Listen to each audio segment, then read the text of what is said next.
Assalamualaikum and welcome to our second video on normal purperium. এই ক্ষেত্রে আমরা হচ্ছে লং কেসের যে প্রফর্মাটা প্রিভিয়াসলি আলোচনা করেছিলাম সেটার কিছু ক্রস কোয়েশ্চেন নিয়ে আলাপ করে ট্রাই করব। তো আমাদের যদি একটা সিজারিয়ান সেকশনের কেস আসে সেই ক্ষেত্রে হচ্ছে আমাদের যাবতীয় সব কোয়েশ্চেন এটা রিলেটেডই হওয়ার সম্ভাবনা আছে। আর যদি এটার সঙ্গে ড্রেন টিউব বা ক্যাথেটার ইনসিটু থাকে তাহলে তো আর কথাই নেই। তো আমাদের যে ইনসিশনটা দেয় সিজারিয়ান সেকশনে সেটা হচ্ছে Pfannenstiel incision. Pfannenstiel বানানটা একটু জানা লাগবে। এটা একটা semi circular suprapubic incision, transverse suprapubic incision. তো এটা প্রত্যেকটা পয়েন্ট জিজ্ঞেস করবে যে কেন সেমি সার্কুলার, কেন সুপ্রাপিউবিক এবং কেন ট্রান্সভার্স। সেমি সার্কুলার এবং ট্রান্সভার্স কসমেটিক পারপাস সার্ভ করার জন্য, এটা খুব ইজিলি বলে দিতেছি। সেমি সার্কুলারলি দিতেছি জাস্ট অ্যাবাভ দি ইনগুইনাল লিগামেন্ট, এটা মোটামুটি করেসপন্ড করে এটার সাথে। আর সুপ্রাপিউবিক দেওয়ার কারণ হচ্ছে পার্শিয়ালি কসমেটিক, কারণ জাস্ট পিবিসির উপরে তো নর্মালি ক্লোথস দিয়ে কভার থাকে এরিয়াটা, তো এই জায়গায় হচ্ছে স্কার মার্কটা দেখা যাবে না, নাম্বার 1। নাম্বার 2 হচ্ছে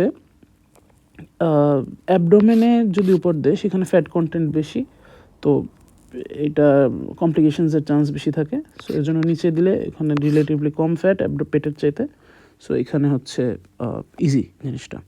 তো এইগুলো আমাদের ইনসিশন নিয়ে। আচ্ছা, ইনসিশনে আরও কোয়েশ্চেন আসতে পারে যে কবে হচ্ছে আমরা স্টিচ কাটবো। স্টিচ কাটে ইউজুয়ালি 7th পিওডিতে কাটে যদি ট্রান্সভার্স ইনসিশন দেয়। আর কোনো কারণে যদি মিডিয়াম প্যারামিডিয়াম দেওয়া লাগে এগুলোর জন্য হচ্ছে একদিন পরে 8th পিওডি বলে। এটা হচ্ছে ময়মনসিংহ মেডিকেলের ওয়ার্ড লেকচারে বলা হয়েছে। এরপরে হচ্ছে আমাদের ক্যাথেটার কেন দেওয়া হয়, এই পেশেন্টটা কেন ক্যাথেটার দেওয়া আছে এটা জিজ্ঞেস করতে পারে। যদি এটা ফার্স্ট পিওডি হয় সেই ক্ষেত্রে নর্মালি থাকতে পারে, মানে 24 আওয়ার্স পর্যন্ত যে কোনো সি সেকশনে, যদি সি সেকশনের কেস থাকে 24 আওয়ার্স পর্যন্ত যে কোনো সি সেকশনে ক্যাথেটারটা ইনসিটু থাকে। তো এরপরে হচ্ছে কেন থাকতে পারে, নাম্বার 1 হচ্ছে এখানে যে বলা অবস্ট্রাকটিভ লেবার। আমাদের হচ্ছে অবস্ট্রাকটিভ লেবারে ইউরিনারি রিটেনশন হতে পারে, সেজন্য আর কি দেওয়া। আর যদি ইউরিনারি ব্লাডের ইনজুরি হয়ে থাকে সার্জারির সময় সেক্ষেত্রে সার্জনস চয়েস তারা দিতে পারে। আর যদি বেশ রিমোটলি আমাদের প্রয়োজন পড়ে, দেখা গেল যে 7th 8th পিওডি তখনও দেওয়া, তখন হচ্ছে এমনও হতে পারে যে রিক্যাথেটারাইজেশন, যে একবার ইউরিনারি রিটেনশন ডেভেলপ করছিল, ক্যাথেটার দেওয়া হয়েছে, আবার ক্যাথেটারটা উইথড্র করার পর আবার ইউরিনারি রিটেনশন ডেভেলপ করছে, তো রিক্যাথেটারাইজেশন সেক্ষেত্রে করা যেতে পারে। এই 3টা আমরা বলে দিতে পারবো মোটামুটি এই ক্যাথেটার নিয়ে। এরপরে হচ্ছে যে ড্রেন টিউবটা কেন দেওয়া হয়, এটা হচ্ছে হেভি মেনস্ট্রুয়াল ব্লিডিংয়ের ক্ষেত্রে এটা দেওয়া হয়। এটা হচ্ছে কালেকশনটাকে স্টোর করার জন্য। তো এইটা হচ্ছে এটার পারপাস। কবে আমরা এটাকে উইথড্র করতে পারবো এবং উইথড্র করার কন্ট্রাইন্ডিকেশন কি, এইটা কোশ্চেনে জিজ্ঞেস করতে পারে। তো মেইনলি যদি রেডিশ ডিসচার্জ আসা শুরু করে আফটার 3 days, মিনিমাম 3 days রাখতে হয়। আফটার 3 days যদি রেডিশ ডিসচার্জ আসা শুরু করে এবং যদি ভলিউমটা কমে আসে লেস দ্যান 50 মিলি হয়ে যায়, সেই ক্ষেত্রে হচ্ছে আমরা উইথড্র করতে পারি। এখন এই 3টা ক্রাইটেরিয়ার যে কোনো একটা যদি আমাদের ফুলফিল না হয় সেক্ষেত্রে আমরা এটা কন্ট্রাইন্ডিকেশন বলতে পারি। ধরতে পারি যে লেস দ্যান 3 days, সেকেন্ড ডেতে এটা কন্ট্রাইন্ডিকেটেড। রেডিশের চেয়ে যদি পিউরিল্যান্ড ডিসচার্জ থাকে কন্ট্রাইন্ডিকেটেড। 50 ml এর চেয়ে যদি বেশি ডিসচার্জ আসে কন্ট্রাইন্ডিকেটেড। তো এই হচ্ছে আমাদের contraindications of withdrawing drainage tube. Post of atelectasis, এটা হচ্ছে একটা পালমোনারি কমপ্লিকেশন, এটা ডেভেলপ করতে পারে। এটা করলে হচ্ছে রাবিং অফ ব্যাক দিয়ে এটাকে সলভ করে।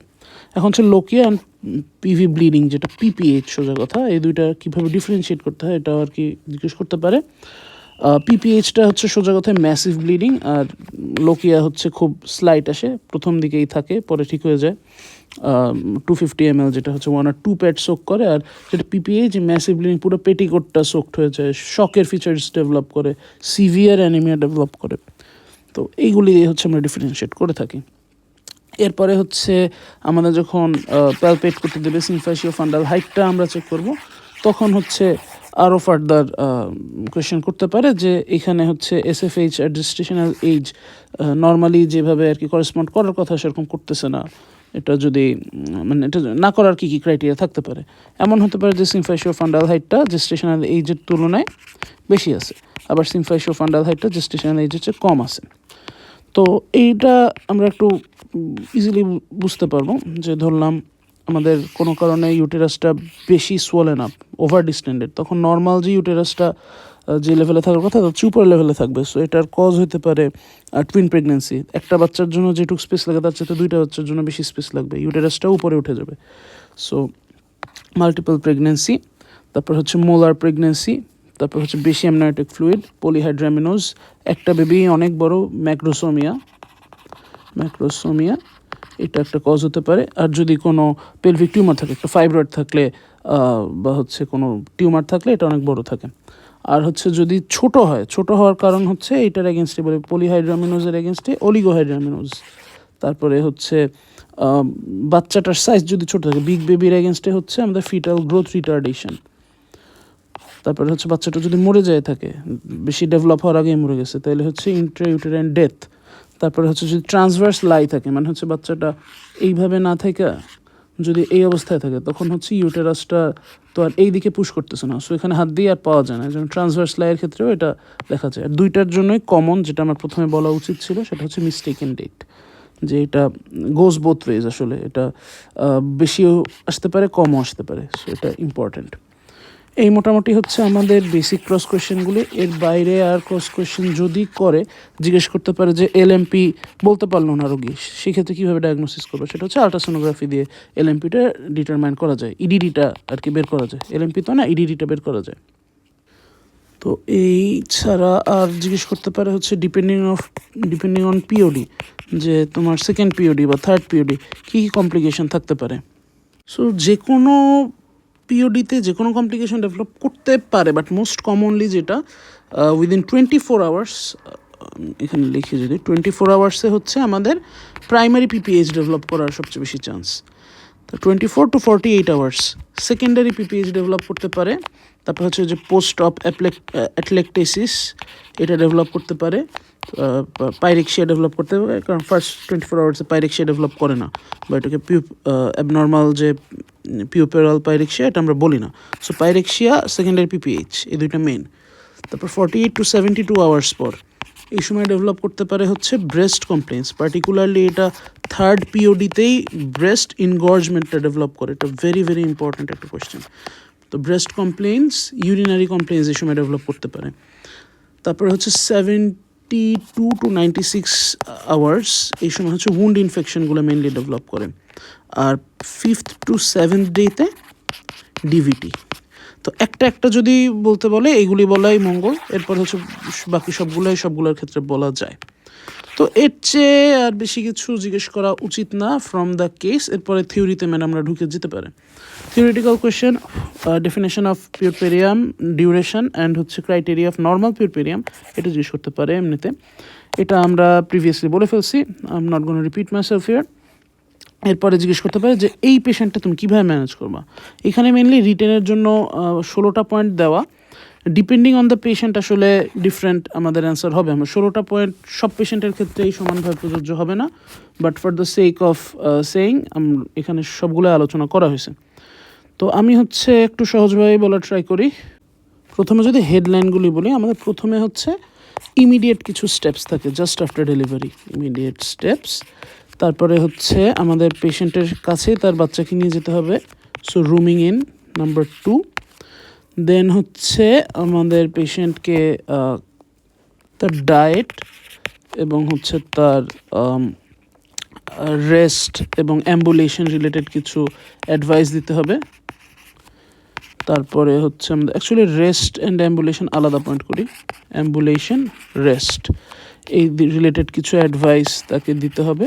দেন হচ্ছে আমাদের 4টা কেয়ার পরপর।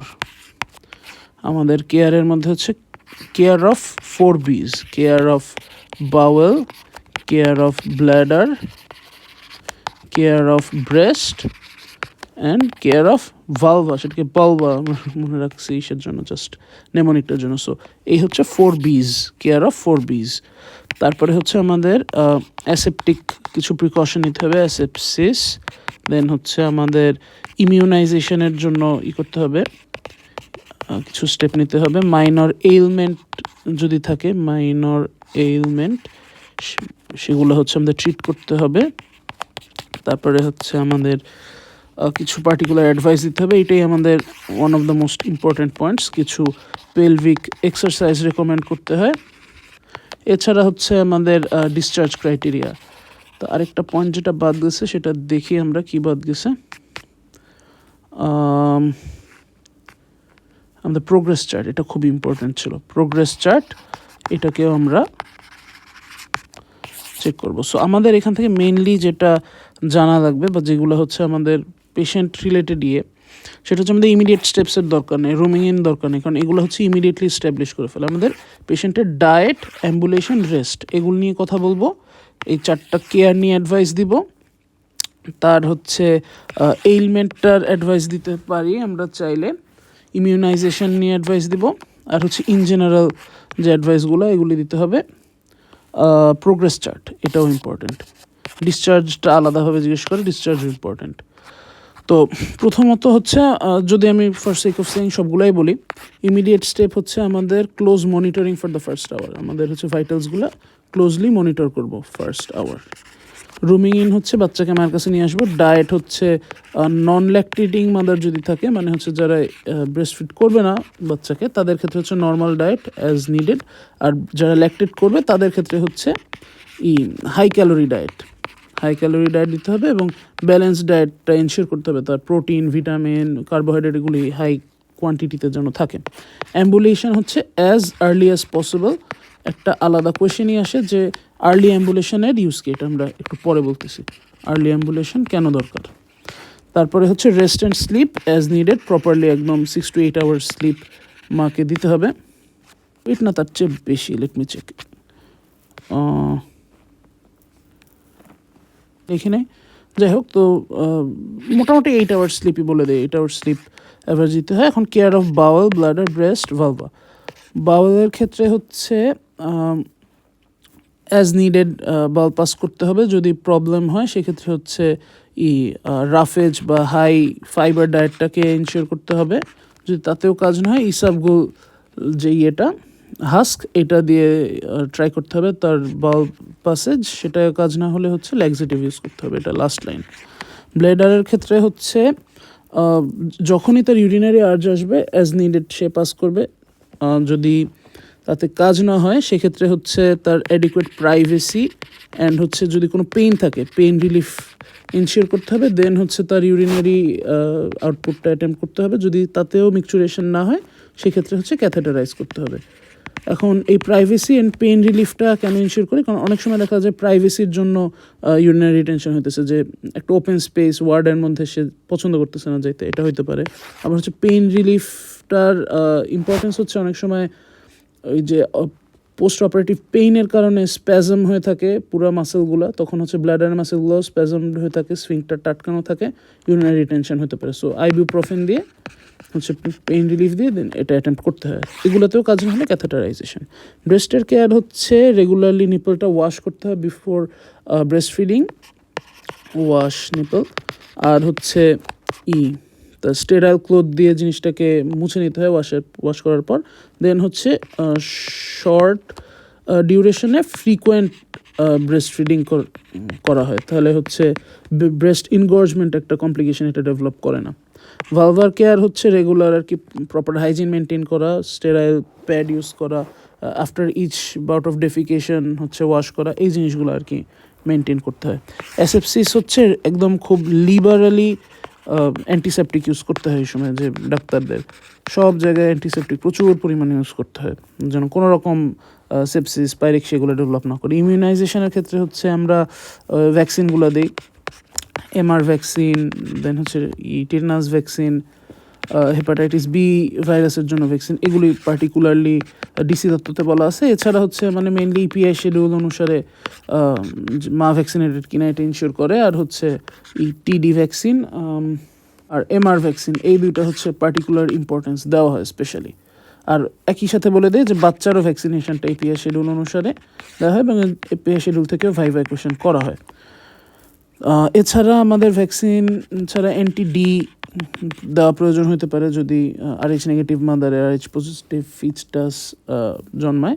আর থ্রোম্বোপ্রোফাইল্যাক্সিস ফর DVT, কারণ বহুদিনই শুয়ে থাকা লাগতেছে, সো তার ক্ষেত্রে থ্রোম্বোপ্রোফাইল্যাক্সিসেরও প্রয়োজন হতে পারে। মাইনর এলিমেন্টের মধ্যে অ্যানিমিয়া থাকলে অ্যানিমিয়া কারেকশন, আয়রন থেরাপি বা হচ্ছে যেটা আর কি প্রয়োজন পড়ে, ব্লাড ট্রান্সফিউশন যা দিয়ে আর কি কারেকশন করা প্রয়োজন পড়ে। তারপরে হচ্ছে যদি কোনো ইনফেকশন থাকে সেটা অ্যান্টিবায়োটিক দিয়ে ট্রিট করতে হয়, এরকম আর কি অ্যাজ ইন্ডিকেটেড। এখানে কয়েকটা উদাহরণ দেওয়া ছিল, লেট মি চেক। এই যে মাইনর এলিমেন্টের মধ্যে আচ্ছা, পেনিয়াল পেইনের জন্য হচ্ছে আইবুপ্রোফেন, আফটার পেইনের জন্য ইউটেরাইন ম্যাসাজের আইবুপ্রোফেন। আফটার পেইন বলতে যে স্লাইট অ্যাবডোমিনাল যে পেইনটা ছিল আফটার ডেলিভারি, ওইটাই আফটার পেইন। এগুলো আর কি অ্যানিমিয়া কারেকশন, হাইপারটেনশন থাকলে হাইপারটেনশন কারেকশন, ফিভারেরটা আন্দাজে বলছিলাম যে পাইরেক্সিয়া থাকলে ইনফেকশন, মানে অ্যাজ নিডেড আর কি এলিমেন্টগুলো কারেক্ট করতে হবে, এটাই সোজা কথা। এরপরে হচ্ছে আমাদের পেলভিক এক্সারসাইজগুলো। পেলভিক এক্সারসাইজগুলি 4টা আছে। একটা হচ্ছে ব্রিদিং এক্সারসাইজ, পেলভিক, অ্যাবডোমিনাল আর হচ্ছে ব্যাক মাসেলের জন্য। যেটা হচ্ছে পেলভিক এক্সারসাইজ, সেটার জন্য হচ্ছে ইউরিনারি যে আর্জটা, এটা হচ্ছে যে রিটেন করা, যে ইউরিনারি রিটেনশন করে বা হচ্ছে ডেফিকেশন যে রিটেন করে, এই একটাকেই আর কি দিনে যে কয়বার পসিবল সে কয়বার করতে থাকা লাগে, যে contract pelvis like withholding, defecation আর ইউরিনেশন। আর অ্যাবডোমিনাল যেটা, সেটা হচ্ছে এরকম করে সুপাইন পজিশনে, ডর্সাল পজিশনে শুভ, এরকম হচ্ছে নিটা ফ্লেক্স থাকবে, ফিট ফ্ল্যাট থাকবে। তারপরে হচ্ছে অ্যাবডোমেনটা কন্ট্রাক্ট করতে হবে, মানে অনেকটা যে ভুঁড়ি যে টান দিয়ে ছবি তোলে যারা মোটা তারা, সেটার মতো আর কি, যে অ্যাবডোমিনাল কন্ট্রাকশন অ্যান্ড রিল্যাক্সেশন, এটা বারবার করতে হয়। আর যেটা হচ্ছে ব্যাক মাসেল, সেটা হচ্ছে লাই ফ্ল্যাট অন ফেস, এই যে এরকম করে, মানে এখানে তো মাথা উপরে ছিল, এখানে হচ্ছে এরকম পেটের উপর শুয়ে, দেন হচ্ছে ঘাড় আর মাথা এটাকে হচ্ছে আপ অ্যান্ড ডাউন এভাবে ইয়ে করতে হয়, এটা ব্যাক মাসেল এরিয়া। তো 3 থেকে 4 বার এটা দিনে করতে বলে। তো এইসব এক্সারসাইজ করলে হচ্ছে আমাদের মোটামুটি অ্যাবডোমিনাল অ্যান্ড পেলভিক টোনটা রিটার্ন করে। তো এই হচ্ছে আমাদের immunisation, pelvic exercise, growth chart, progress chart. Progress চার্টে বেসিক্যালি আমরা হচ্ছে অ্যাবনর্মাল পিউরপেরিয়াম যেন ডেভেলপ না করে। তো আমরা নর্মাল পিউরপেরিয়ামের ক্রাইটেরিয়াগুলো যদি মনে করি, আমাদের হচ্ছে পেশেন্টের কোনো কমপ্লেন্ট আছে কি না, তারপর হচ্ছে তার ভাইটালস, তারপরে হচ্ছে তার ইনভলিউশন, তার লোকিয়া, এই জিনিসগুলোই তো আমরা অ্যাসেস করি, তাই না? তো পেশেন্ট কমপ্লেন্টসের মধ্যে আমরা তার বাল ব্লাডারটা মনিটর করব, তার ভাইটালসটা মনিটর করব, তার বিপি, পালস আর হচ্ছে রেসপিরেটরি রেট, এটা 2 to 3 Times per day, 2 to 4 Times per day, এটা আমরা দেখব। তারপরে হচ্ছে ইনভলিউশন দেখার জন্য হচ্ছে সিম্ফাইশিওফান্ডাল হাইটটা মনিটর করব, আর হচ্ছে লোকিয়াটা আমরা ক্যারেক্টারটা দেখব।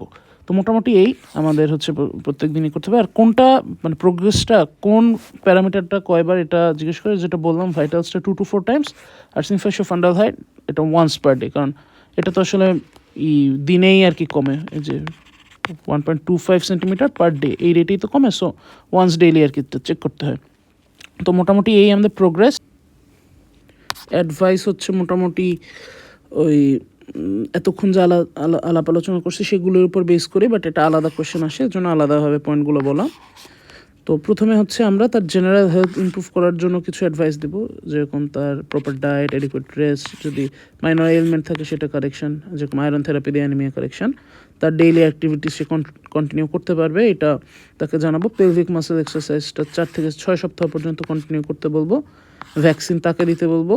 তার বাচ্চাকে হচ্ছে এক্সক্লুসিভ ব্রেস্ট ফিডিংয়ে রাখতে বলবো, এবং রেগুলার তার বাচ্চার গ্রোথ প্রোগ্রেসটা ইয়ে করতে বলবো, চেক করতে বলবো। এবং তার ডিসচার্জ লাস্টে আমরা অ্যাডভাইস দেবো। ডিসচার্জটা হচ্ছে এনভিডির ক্ষেত্রে 24 ঘন্টা পরে ডিএমসি থেকে ডিসচার্জ দিয়ে দেয়, ডিসি দত্ততে আবার 48 ঘন্টা বলছে। আর সিজারিয়ান সেকশনটা 4 থেকে 5 দিন, এখানে 3 থেকে 5 দিন যদিও বলছি, 4 থেকে 5 দিন পরেই সিজারিয়ান সেকশনটা রিলিজ দিয়ে দেয়, একটু আগে যেটা বলতেছিলাম। তো এই মোটামুটি হচ্ছে আমাদের আলোচনা। আমরা একটা কোয়েশ্চেন স্কিপ করে গেছিলাম, সেটা হচ্ছে আর্লি অ্যাম্বুলেশনের ইউজ কি, এটা জিজ্ঞেস করে অনেক সময়। সেটা হচ্ছে একটা সেন্স অফ ওয়েলবিং, যে আমি অসুস্থ না, আমি নিজে চলে খাইতে পারি, এই জিনিসটা তার মাথায় করে। তারপরে হচ্ছে তার বাউল অ্যান্ড ব্লাডারটা ইমপ্রুভ করে, ডিভিডির রিস্কটা কমায় দেয়, আর হচ্ছে ইউটেরাইন ইনভলিউশনটা ফাস্ট করে, সাব ইনভলিউশনের রিস্কটা কমায় দেয়। তো তো এই হচ্ছে মোটামুটি আমাদের management of a case of normal puerperium. এরপরে কোয়েশ্চেন আসতে পারে যে ফ্যামিলি প্ল্যানিং অ্যাডভাইস কী কী দিতেছি পিউরপেরিয়াল একজন ওম্যানকে। তার ক্ষেত্রে হচ্ছে কি কি কন্ট্রাসেপটিভ সে ইউজ করতে পারবে সেটা রিলেটেড প্রথমে অ্যাডভাইস। সে যাবতীয় সব কিছু ইউজ করতে পারবে এক্সেপ্ট ওরাল কন্ট্রাসেপটিভ পিল, সেটা হচ্ছে প্রোজেস্টেরন অনলি পিল ইউজ করবে। তাও হচ্ছে শুধু ল্যাকটেটিং মাদারদের জন্য এটা প্রযোজ্য, নন ল্যাকটেটিংয়ের ক্ষেত্রে ওসিপি ইউজ করতে পারবে, সমস্যা নেই। আর সেক্সুয়াল অ্যাক্টিভিটিস তারা রিজিউম করতে পারবে আফটার 6 উইকস অফ অ্যাবস্টিনেন্স। এটা যে কোনো পেলভিক অপারেশনের ক্ষেত্রে 6 উইকস অ্যাবস্টিনেন্সের পরই করা, অথবা হচ্ছে এপিসিওটমি উন্ডটা হিল করার 3 থেকে 4 সপ্তাহ পর, এটা ধরতে বলছে। বাট ইন জেনারেল হচ্ছে প্রথমে আমরা এটা বলে নেব যে 1.5 মাস অথবা হচ্ছে 6 উইকস অ্যাবস্টিনেন্সে থাকতে হয়। আর কন্ট্রাসেপটিভ কন্টিনিউ করার ব্যাপারে বলা হয় যে 3 উইকস পর নন ল্যাকটেটিংদের জন্য কন্টিনিউ করতে পারে, আর 3 মান্থস পর হচ্ছে ল্যাকটেটিংরা কন্টিনিউ করবে। যদিও এক্সক্লুসিভ ব্রেস্ট ফিডিংয়ে যারা আছে তাদের ক্ষেত্রে হচ্ছে 6 মাস পর্যন্ত ন্যাচারাল কন্ট্রাসেপটিভ একদম 98% কেসেসেই দেয়। এছাড়া ব্যারিয়ার মেথডস ইউজ করা যেতে পারে, পিপিআই, ইউসিডি বা হচ্ছে আইইউডি ইউজ করা যেতে পারে। আর এই স্টেরয়েডের কথা তো বললামই। আর যারা হচ্ছে ফ্যামিলি কমপ্লিট, তাদের আর দরকার নাই বাচ্চা না, সেক্ষেত্রে হচ্ছে পার্মানেন্ট স্টেরিলাইজেশন, যেটা ভ্যাসেক্টমি লাইগেশন বা tubectomy ligation, bilateral tubectomy, bilateral vasectomy ligation, এই আর কি। তো এই মোটামুটি আমাদের family planning method. But spacing নিয়ে জিজ্ঞেস করতে পারে, এটা 2 বছর পর বলা হয় আর কি। এই মোটামুটি আমাদের। এরপরে হচ্ছে এলএআরসি কী জিনিস জিজ্ঞেস হতে পারে, এটা হচ্ছে লং অ্যাক্টিং রিভার্সেবল কন্ট্রাসেপশন, যেটা হচ্ছে ডিএমপি আর আইইউসিডি। এখন পোস্ট ন্যাটাল কেয়ার বলতে কী বোঝায়, এটা হচ্ছে শিডিউলটা জিজ্ঞেস করে আমাদের মার বাচ্চার সিস্টেমিক একটা এক্সামিনেশন, এটা এবং হচ্ছে মাকে অ্যাডভাইস দেওয়া হয় পোস্টপার্টাম পিরিয়ডের জন্য। এটা মোটামুটি 2টা মেজর ভিজিট। ফার্স্ট ভিজিটটা যদি মানে হসপিটাল ডেলিভারি হয়ে থাকে, সেক্ষেত্রে জাস্ট বিফোর ডিসচার্জ এই চেক আপটা করা হয় এবং অ্যাডভাইস দেওয়া হয়। অথবা যদি হোম ডেলিভারি হয়, সেটা হচ্ছে 2nd week, end of 2nd উইকে তার আসতে হয়। আর সেকেন্ড যে ভিজিটটা, এটা হচ্ছে অ্যাট দি এন্ড অফ পিউরপেরিয়াম, একদম 6th উইকে। এটা নর্মালি বলা হয়, অনেক ক্ষেত্রে আবার 3টাও বলা হয় শিডিউলটা। সেই ক্ষেত্রে হচ্ছে 3, 7 আর হচ্ছে 42, এভাবে মনে রাখতে পারে যে 2 to 3 ডেজ পর একটা, 7 ডেজ পর একটা, আর 42 to 45 ডেজ পর আরেকটা। এরকম একটা শিডিউল অনেক জায়গায় আছে, বাট এটা আমার কাছে মোর অ্যাপ্রোপ্রিয়েট মনে হয়। এইখানে সেটাই লেখা। এরপর হচ্ছে যে আমরা ডিসচার্জ করার আগে কি কি অ্যাডভাইস দিব, কি কি এক্সামিন করব।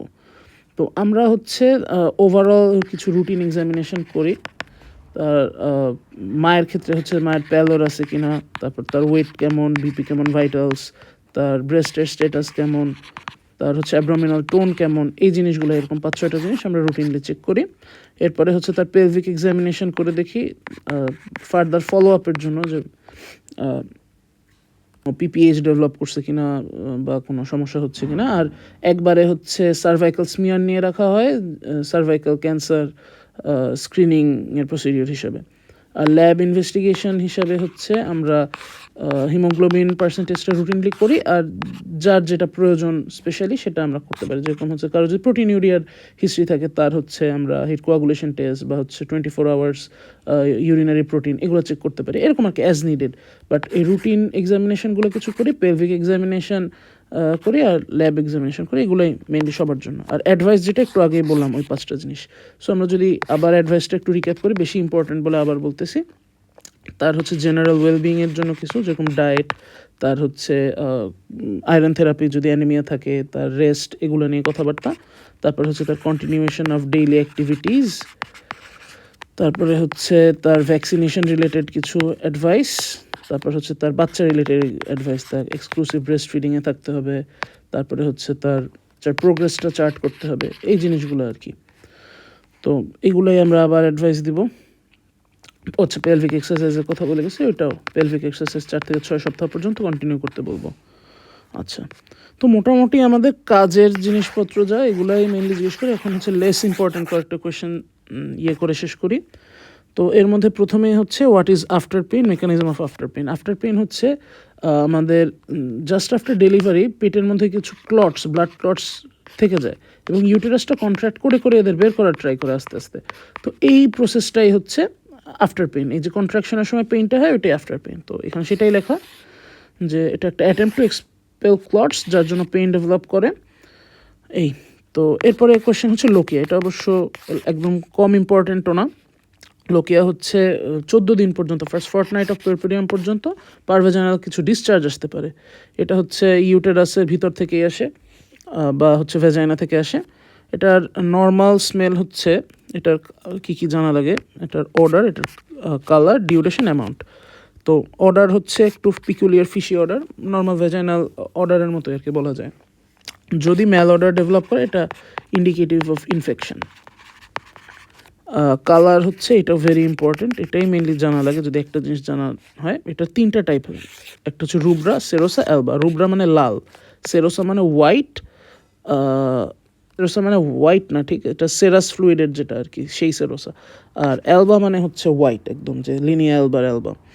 তো রুব্রাটা হচ্ছে 15 দিন, তো ফার্স্ট ফর্টনাইট, তো এটা 3 ভাগ করে তারা আসে। তো প্রথম 5 দিন হচ্ছে রুব্রা, ফার্স্ট টু 4th ডে বলা যায়, 5th to 9th ডে, বা হচ্ছে সেকেন্ড 5 দিন হচ্ছে আমাদের সেরোসা, আর লাস্ট 5 দিন হচ্ছে অ্যালবা। তো কোনটার কি কন্টেন্ট এটাও অনেক সময় জিজ্ঞেস করে। রুব্রা লাল, আরবিসি বেশি থাকে, ব্লাড বেশি থাকে, এই একটা যদি মনে রাখে। সেরোসা এই সময় ডাব্লিউবিসি আসে বেশি, মিউকাস থাকতে পারে। আর অ্যালবায় হচ্ছে ডেসিডুয়াল সেলসটা সবচেয়ে বেশি প্রমিনেন্ট থাকে, আর কোলেস্ট্রল ক্রিস্টালস কিছু আসে। এই মোটামুটি ডিউরেশন যদিও 14 দিন নর্মালি হওয়ার কথা, 14 থেকে 21 দিন পর্যন্ত এটা করতে পারে। 21 দিন যখন ক্রস করে যায় তখন হচ্ছে এটা লোকাল জেনিটাল লেশন আমরা মনে করতে পারি, যে লিনিয়াল বা একদম বহুদিন ধরে চলতেছে, প্রায় 30 দিন 35 দিন চলতেছে। এটা হচ্ছে একটা লোকাল জেনিটাল লেশনের জন্যই। অ্যামাউন্ট 250 মিলি হচ্ছে ফার্স্ট 5 to 6 ডেজ, এটা আগে বলছিলাম। এর চেয়ে যদি বেশি হয় সেটা হচ্ছে মাইল্ড ইনফেকশনের জন্য, মানে excessive lochia mild infection indicate করে। আর যদি স্ক্যান্টি হয় সেটা হচ্ছে সিভিয়ার ইনফেকশন ইন্ডিকেট করে, বা হচ্ছে লোকিওমেট্রা ইন্ডিকেট করে। তো মোটামুটি এই আমাদের ক্লিনিক্যাল কোরিলেশনগুলো পড়া হয়ে গেছে। ও আচ্ছা, একটা বাদ দিয়ে গেছে ক্লিনিক্যালের মধ্যে, সেটা হচ্ছে রেড, যেটা রুব্রাটা যদি বেশি দিন পারসিস্ট করে, মানে হচ্ছে ঠিক রুব্রা না, রেডিশ কালারটা যদি সেরোসার সময়ও চলে আসে, কিছুটা অ্যালবার সময়ও চলে আসে, সেটা আমরা বুঝবো যে রিটেইনড বিটস অফ প্ল্যাসেন্টা বা কনসেপ্টাস, অথবা হচ্ছে সাব ইনভলিউশন, এটার সময় ইন্ডিকেট করে এই জিনিসটা। তো এই হচ্ছে আমাদের রিগার্ডিং লোকিয়া। এরপরে হচ্ছে হোয়াট ইজ ইনভলিউশন। আগে বলে ফেলছি যে genitally revert to approximately same state as before pregnancy, আগের ভিডিওতে বলছিলাম। এটার মেকানিজমটা জিজ্ঞেস করতে পারে যে স্টেরয়েড হরমোন হচ্ছে কোলাজিনেজ অ্যাক্টিভিটি বাড়ায়, তখন হচ্ছে এনজাইমেটিক অটোলাইসিস অফ মাসেলস হয় এবং হচ্ছে রিলেটিভ অ্যানক্সিয়া ডেভেলপ করে, যার কারণে হচ্ছে মাসেলটা অ্যাট্রফিড হয়ে আস্তে আস্তে ছোটো হতে থাকে। এখন কোয়েশ্চেন আসে হচ্ছে what is sub involution. Sub involution হচ্ছে এই যে ইনভলিউশনটা সাব মানে হচ্ছে কম, মানে ইনভলিউশনটা ডিলে হলে এটাকে আমরা সাব ইনভলিউশন বলি। এটা মানে এটা প্রিডিসপোজিং কিছু ফ্যাক্টর আছে, অ্যাগ্রেভেটিং ফ্যাক্টর আছে, জিজ্ঞেস করতে পারে। প্রিডিসপোজিং ফ্যাক্টরের মধ্যে হচ্ছে যদি অনেক বড় ইউটেরাস থাকে, যে কোনো কারণে অনেক বড় ইউটেরাস, এটা হচ্ছে টুইন প্রেগনেন্সির ক্ষেত্রে, বা হচ্ছে যদি পলিহাইড্রামিনোজের হিস্ট্রি থাকে, তখন ইউটেরাসটা বড় থাকে, সময় লাগে এটা ছোট হইতে, সাব ইনভলিউশন হবে। গ্র্যান্ড মাল্টিপ্যারা মানে হচ্ছে এমনিতেই ইউটেরাসটা বারবার আর কি গ্র্যাভিড হইতে হইতে বড় হয়ে গেছে, তার ইনভলিউশনে টাইম লাগবে। তারপর হচ্ছে হিস্ট্রি অফ সিজারিয়ান সেকশন, এখানে লেখা যে মাসেল অ্যালাইনমেন্টটা হয়ে যায়, অ্যাবনর্মাল হয়ে যায়, এজন্য নর্মাল ইনভলিউশনটা হ্যাম্পার্ড হয়। তারপরে হচ্ছে প্রোল্যাপস, ফাইব্রয়েডগুলো থেকে, ফাইব্রয়েড থাকলে একটা বড় মাস আছে, এটা নিয়ে নিচে নামতেও তার টাইম লাগবে, প্রোল্যাপসে হতে পারে। আর যদি অ্যাবনর্মাল পজিশনিং অফ ইউটেরাস, রেট্রোভার্টেড হয়ে গেছে, এটা আবার জায়গা মতো আসে নিচে নামতে টাইম লাগবে, আটকায় গেছে জায়গা, জিনিসটা আটকায় যায়। তো এই সময় এই জিনিসগুলো হচ্ছে কজ। এছাড়া এন্ডোমেট্রাইটিস, তারপর হচ্ছে রিটেন বিটস অফ কনসেপ্টাস, এগুলোর জন্য ডেভেলপ করতে পারে সাব ইনভলিউশন। তো এটার সিমটম হচ্ছে মেইনলি অনেকদিন লোকিয়া থাকতে পারে, পিভি ব্লিডিং থাকতে পারে।